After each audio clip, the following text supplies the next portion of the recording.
All right, creators, get ready.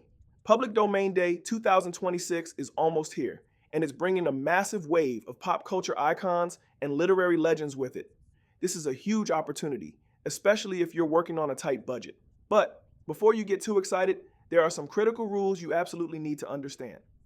After nearly 100 years, works first published in 1930 are finally free from copyright protection in the US. That means no licensing fees and no negotiating with estates. An incredible amount of creative freedom placed directly in your hands. But this is not the creative free-for-all you might be imagining. The single most important rule is this: only the earliest original versions of these characters and stories are entering the public domain. All the later updates, the polished versions you probably know, are still protected. Knowing that difference can literally save your entire project. Now for the fun part. The animated legends entering the public domain are fascinating, but also extremely specific. Take Betty Boop, for example. The version you can use is her 1930 debut in Dizzy Dishes, where she looked more like a dog-human hybrid with floppy ears. The refined flapper version, famous for Boop Oop a Doop, is still protected, same with Pluto. The version entering the public domain is the prototype from 1930, an unnamed bloodhound, even called Rover in another short. The familiar yellow-orange dog with the green collar is not public domain.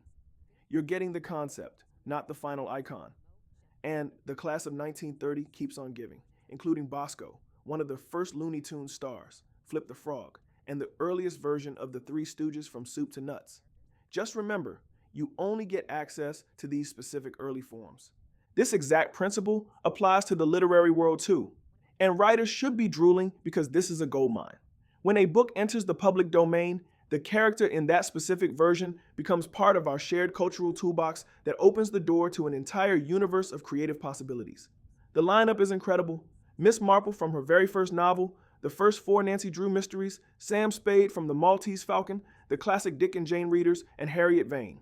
Dashiell Hammett's Sam Spade practically defined a genre, and now his gritty, uncompromising voice is free for you to reinterpret in new stories. So the big question is, what will you create? What happens when you put Nancy Drew on Mars? What if Miss Marple solves a modern cybercrime? The potential for mashups, reinterpretations, and brand new worlds is enormous. But before you run off and start building your masterpiece, you need to understand one more crucial rule. Copyright expires. Trademark does not trademark protects names, logos, and specific character designs, and those protections can be renewed indefinitely. For example, Nancy Drew as a name may still be trademarked, even though the 1930 books are not. If you plan to create anything commercial, please talk to an intellectual property attorney. They'll help you make sure you're only using what is truly free. The creative possibilities here are enormous. These foundational characters, from hard-boiled detectives to early cartoon prototypes, are now part of your creative toolkit. The class of 1930 has officially graduated into the public domain, ready for reinvention. The only question left is simple: what will you create?